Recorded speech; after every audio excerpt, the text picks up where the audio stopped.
Šiandien vėl keliauju į Latviją. Šiandienos tikslas – aplankyti šį keistoką objektą, kuris primena malūną. Po to nužygiuoti iki vieno Latvijos kaimelio ir traukinio bėgiais grįžti į Lietuvą. Keliaudamas netikėtai užmačiau kelią, kuris veda į mišką ir nusprendžiau patikrinti ir nepasigailėjau. Na, man tikrai sekasi paskutiniu metu su apleistom sodybom. Turėsite progą pamatyti, kaip atrodo tikroji Latvijos provincija.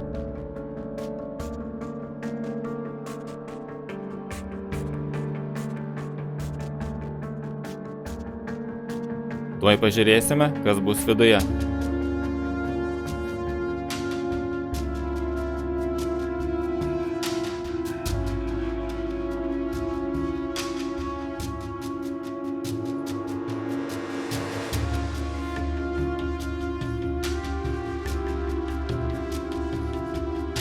O čia gan pavojinga vaikščioti.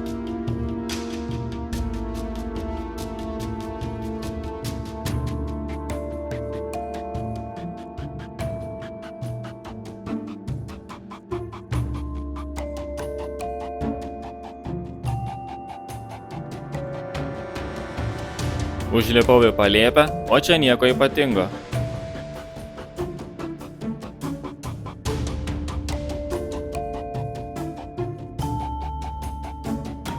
Eidamas miško keliu, nusprendžiau eiti iki galo. Turėjau nuojautą, kad kažką pasieksiu ir pamačiau pastato liekanas.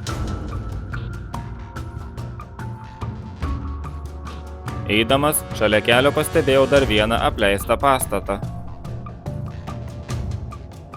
Iš pirmo žvilgsnio ši stotelė apleista, nors ir Lietuvoje galima pamatyti tokių vaizdų. Įsitikinau, kad čia tikrai malūnas, tiksliau, kas liko iš jo.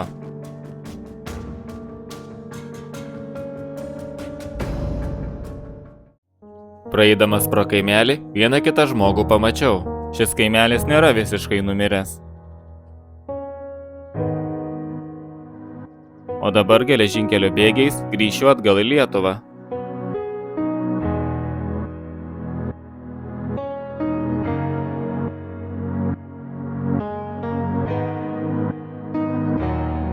Šiandien viskas, ką norėjau parodyti. Ačiū, kad žiūrėjote ir iki kito karto.